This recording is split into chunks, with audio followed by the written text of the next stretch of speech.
Good evening. Hello. Hello, good morning. Yeah, good morning in the US. I'm Nicole, a PhD student. And I'm Aline. I'm also a PhD student. Nice to meet you.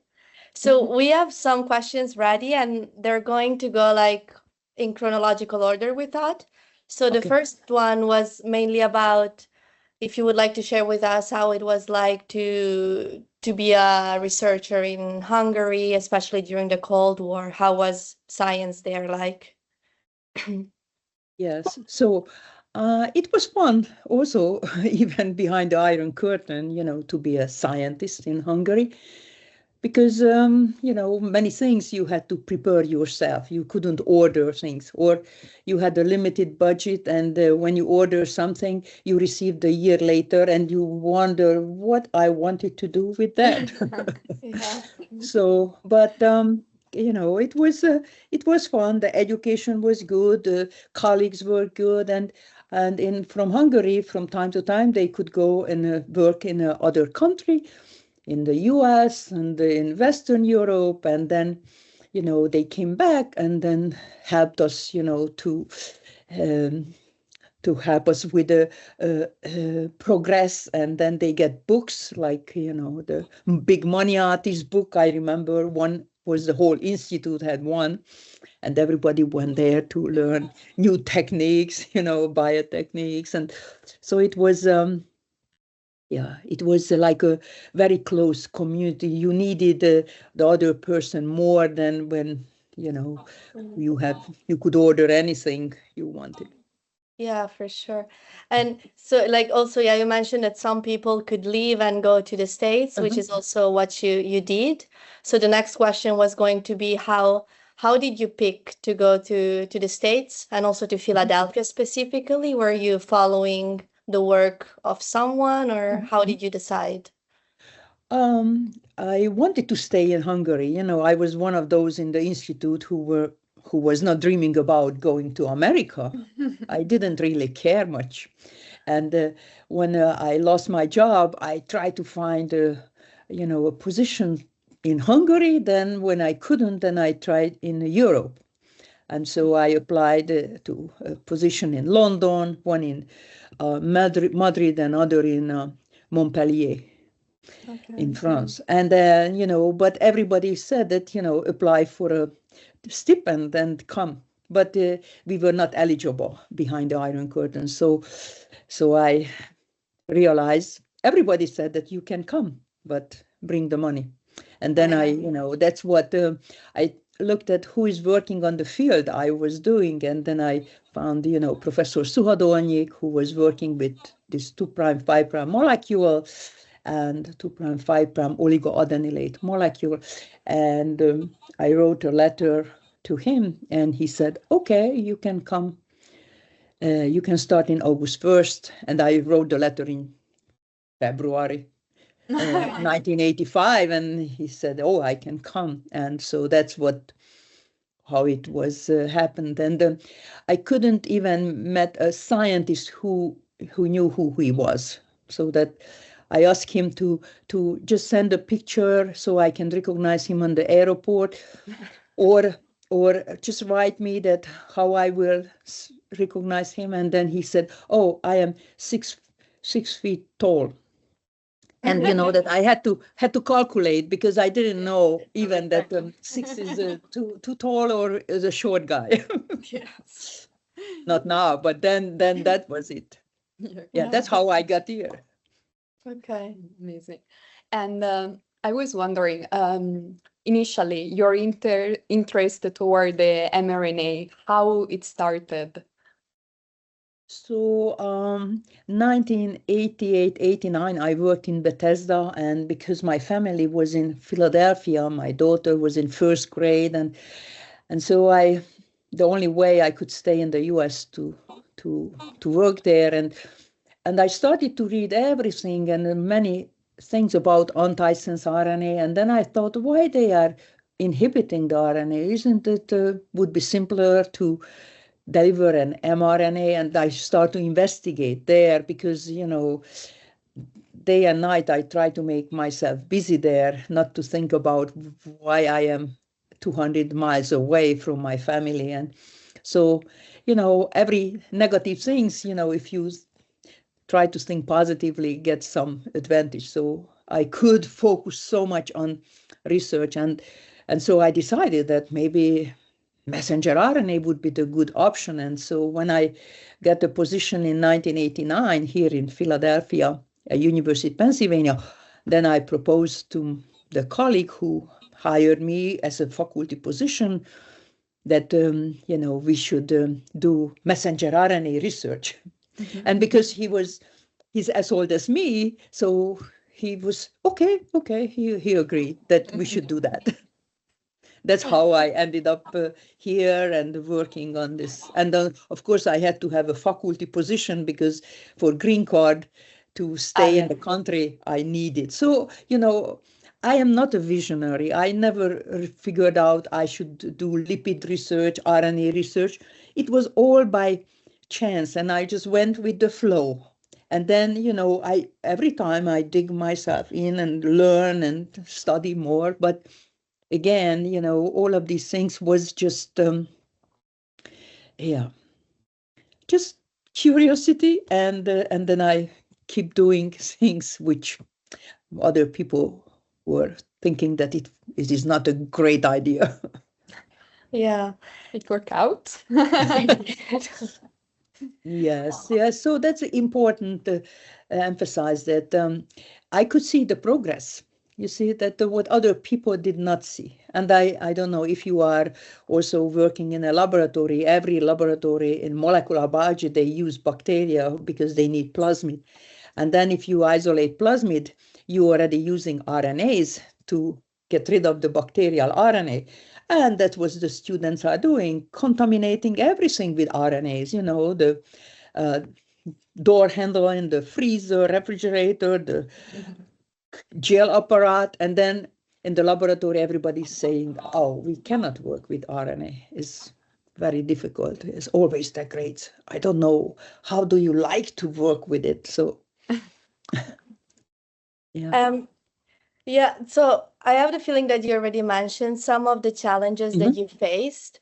But yeah, the next question was going to be, what would you say were the hardest times for you? And do you identify someone that could help you, like a mentor in science, or maybe like a relative or something, to overcome those challenges? I have to tell you that in coming to America in 1985, in this country, I had nobody, never seen. I have no relatives ever, none of my teachers or fellow students, nobody.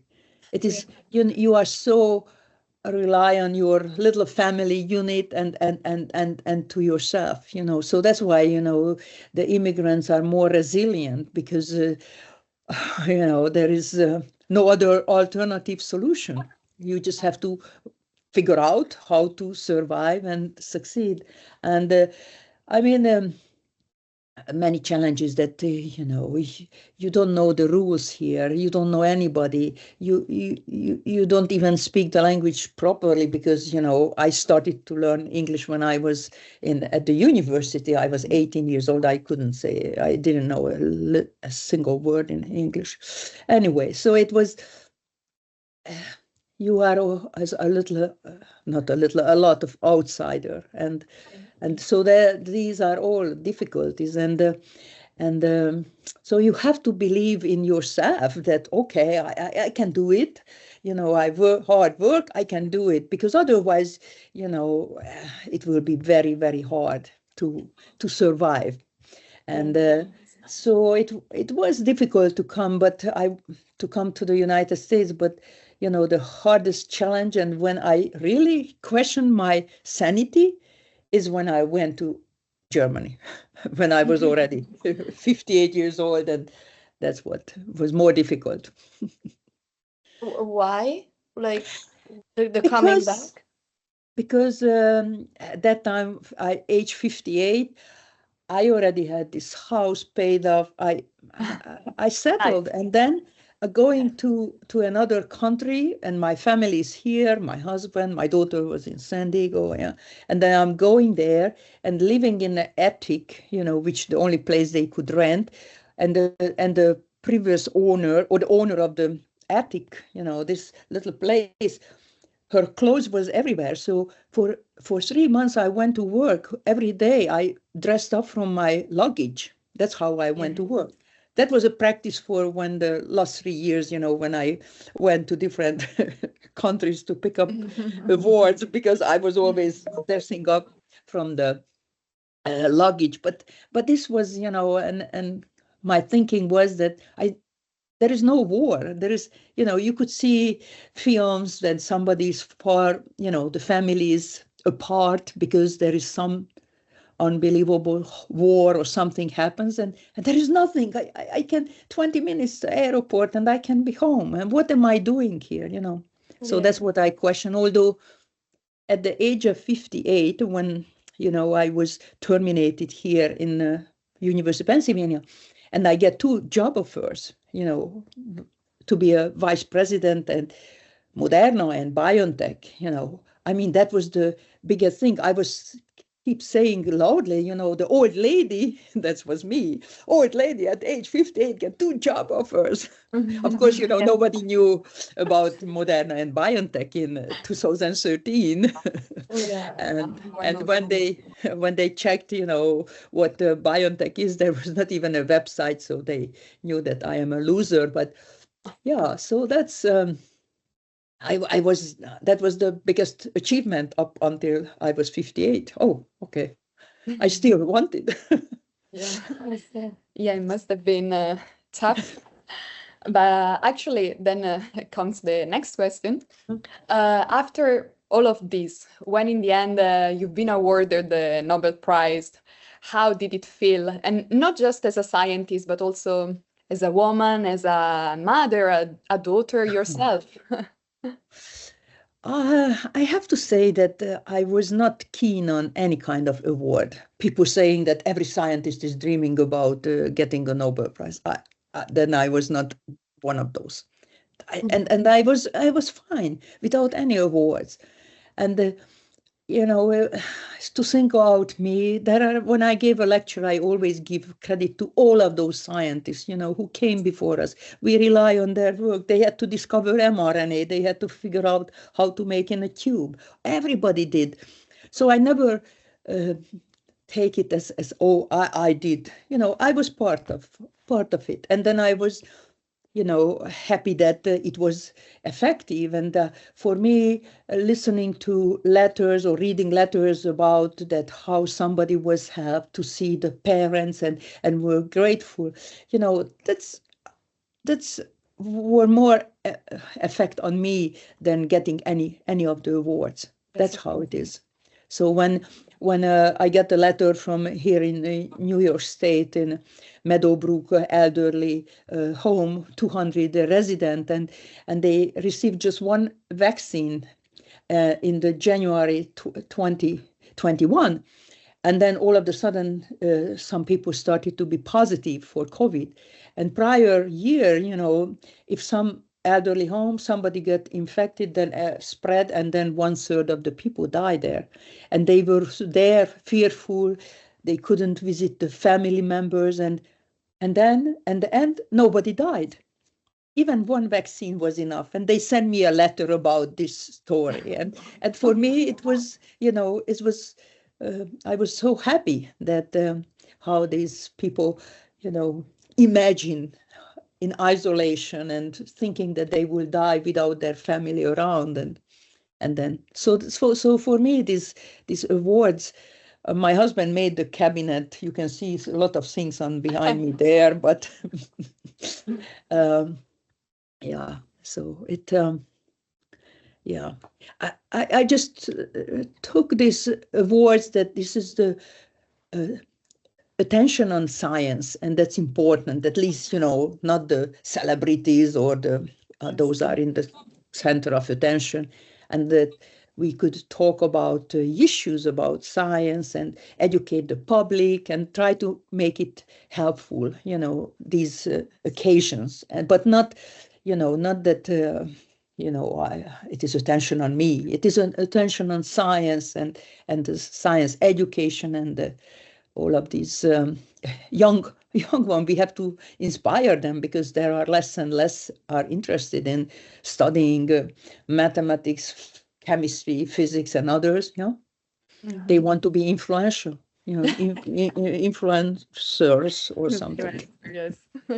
Yeah. Yes, and actually, in fact, we had a little bit of a curiosity, but I mean, it's true that, as you say, the biggest gratification was, I mean, all the help that your work brought to people. But we were just wondering, from our side, like a young PhD student, the idea of receiving a Nobel Prize, we were thinking, oh my God, I will dance on the table. And so we were just thinking, what did you do that day? When I received the prize, when they give to my hands. When you knew. Oh yeah, so immediately was busy answering telephone. My somebody was at the door already. My husband went, opened the door. He said the Japanese television is there. I was all of the everybody was calling. I tried to reach my daughter, but she has two tiny toddlers, and she didn't set up clock, because you never have to. If you have tiny kids, they will wake you up. But they were sleeping, and my daughter was sleeping, and she turned off everything. So I couldn't tell her that listen to the announcement. Anyway, and then we had to go to the university, and there were some press conference, and they asked questions, and then Drew went to his laboratory, Drew Weissman, but Yes. because I was kicked out from Penn, I had no lab, nothing, and so I just came home, and 2 weeks later I went to Hungary and to my alma mater, and I said, okay, now I am here, because I had no team, to go to, and then it was I don't know, it was quite hectic day. I get like a zillion, when it is coming the email, it was like I couldn't even see. I think the LinkedIn, I still did not respond to all of those who send me good wishes, but one day I will try to find time for that. I cannot imagine. Yeah. That seems very also like overwhelming. Chaotic. Yeah. Listen, the same thing they say that, oh my God, Kati, your daughter get Olympic gold medal. What was your feeling? Must be, oh my God, if my daughter would have that, oh my God, I would jump up. I said, I was get the relief, because maybe you see that 5 minutes they are rowing there, and then they get the gold medal. But it was 4 years for me, every morning when she was calling, because every morning they were in small boat competing against each other, whether she can make to the boat or not, to make the Olympic team. And every morning I had to be prepared with what I would say if it's not going well, the rowing competition on that morning. Yes, for me, it was 4 years. It was long. I was happy that it is over. So it is different, and this, it is the highest award, but yes, that I accepted all of the award in the name of all of these scientists. I never said that, oh, this is me. I know very well, at BioNTech, many colleagues at Pfizer and Moderna, and even, all of these scientists who I always present the history of how mRNA was developed, which, the mRNA discovery, both paper in Nature had the scientists from France. Yeah. So also like regarding this, like how long it takes to have the reward, the fact, like how was it when they finally approved the vaccines with mRNA during the pandemic, like also knowing that it was a work that you started decades before, how was it as a feeling? I mean, I kind of expected that it will be effective, because you have to remember that BioNTech and Pfizer already signed agreement in 2018 to develop mRNA-based vaccine for influenza. And by that point, and in later, even before the pandemic happened, Moderna already ran CMV, flu, and Zika human clinical trial. It is just the people were not aware of that it was already tested out. And it was very effective. And we already, at the BioNTech with Pfizer, we were ready to test for the nucleoside modified mRNA vaccine for influenza in the end of 2019, prior to the pandemic. So it was ready. It was just, in a different, targeting a different virus. So when it was changed the template, of course, now that we had to have the spike protein coded mRNA, that it was kind of, we knew that what formulation, what composition we need. So for me, it was not a surprise that it was so effective. But, I am not a virologist. I am an RNA scientist. And, I am naive thinking that, virus and another virus, of course, it will be good. If good against the influenza, it would be good against the coronavirus. Yeah. But so what's already going to be happening for influenza, and then it had just to stop because of the pandemic, and it was applied for coronavirus. Correct. Oh, okay. And yeah, regarding also this, like the mRNA technology, how do you see the next steps? What do you think are the most promising therapeutical applications of this technology in the near future? In the near future, obviously, all of these vaccines for different viruses, which is already in phase 2-3 trials, for like influenza and monkeypox and many other things, which is emerging just recently, and as well as bacteria, because it is human trial already for tuberculosis and against the bacteria which caused Lyme disease, but also against malaria, which is, another very important pathogen to fight against. So, and you can hear very frequently about cancer vaccines, which is, started, many of the companies started to develop cancer vaccines. So, but it is more challenging to identify epitope, and it is not antibody is needed in that case, but more like cellular immunity, so that the tumor cells recognize specifically by T cells.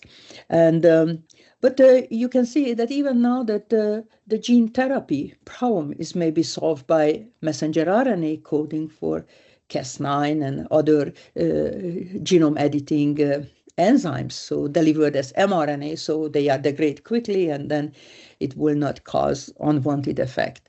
And for tolerance, for allergies, I present more than 250 human clinical trial is ongoing. And so in the cancer oncology field is a lot, not just vaccines, so coding for the mRNA coding for some tumor-specific epitope, but like antibodies, mRNA coding for antibodies or bispecific antibodies. BioNTech has clinical trial. I also worked on that project. Or messenger RNA injected to tumors coding for different cytokines, which makes the cold tumor hot. So the immune cells will rush there and recognize what to see. So that even in a one field, not eventually, not just vaccines, but messenger RNA code for different therapeutic proteins. So it is ongoing.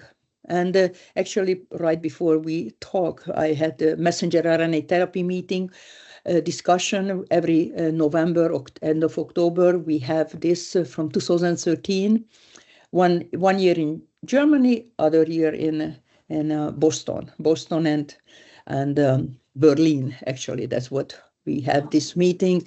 And the people, would come to this meeting. They would not be surprised that there is an mRNA vaccine is coming out, because they would be aware that it is already ongoing. That's cool. This. So, talking about science communication, I mean, we know that is not anyway an easy topic, but what piece of advice would you give to handle also the skepticism around science, or in particular also like vaccines? Yes, definitely. So I realized that people are afraid of the vaccine, and many because they were not understanding what it is all about. They thought that we come up with the RNA, messenger RNA, whereas, we did not invent it, nature invented, and it is in our cells. But the people were not aware of this. But you know that during the pandemic, you realize that people, oh, did you get PCR test? Did you get, they learn. They had some idea about things. So they can learn. We just have to help them. And sometimes, the vocabulary we are using, the words, is scary for them. So we have to find some analog. And once and the mRNA therapy meeting, they showed a cartoon, for example, about the vaccination, that what the vaccine is doing, and how the immune cells were the pink one, and they were the fighty one, and there was the virus was not pink, those were ugly, black. And then, they were chasing and killing and capturing them, so that even the simplest way, you don't have to say the words, but, it was obvious that who you are rooting for, those immune cells, that they would capture those bad guys. So that we have to talk about, what the scientists are doing, so they would respect them more than presently. We can see that our reputation is going down. And so that is important to, communicate. And that's what you are doing. You will write an article, and you try to explain to your mom or your grandmother that what is all about this vaccine, so that they would understand, and so it is very important that we have to, as a scientist, we have to do more on that. I realized. Yes, indeed. It's really important. And well, to finish, I just wanted to tell you and ask you. So in Institut Pasteur, we have an international doctoral program. I'm also part of it, recruiting students from all around the world, basically. And each year, every class is named after a famous scientist. And actually, I just wanted to tell you that the next year class is going to be named after you. Oh, So we are going to have a Karikó class.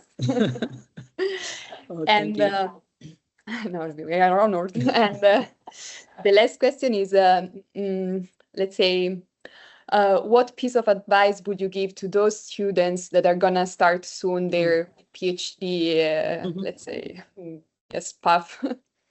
Yes, I have to say that many times I, address and talk to the students, and it is commercial, or it is publicly available, those things. But what I found, that most important thing, that they have to be happy, they have to enjoy what they are doing. So if early on they realize that this is not for them, they like to more, talk to others, unless, or rather than sitting in the lab and thinking and meditating and solving problems. So they have to enjoy what they are doing.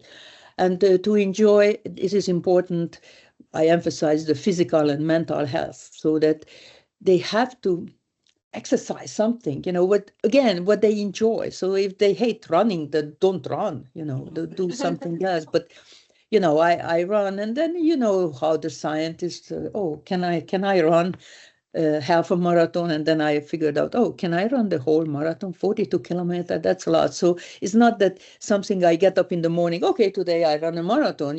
I started in March, and the race was in November. But every day I prepared myself. So physical health and mental health. And my book was published in French now. And so I give advice on how mentally you can handle the stress. And that's what I would tell them, that don't always focus on things which you can change, and don't compare to yourself to others, because you always conclude that you are working harder, you are better, and why the other is advancing, why? Because she or he is the favorite of the PI or something, don't pay attention, because this is destruction. You cannot change that. If you are in the laboratory, you are already so much better positioned than many person on the world, and you are there, the bench is there, figure out what to do.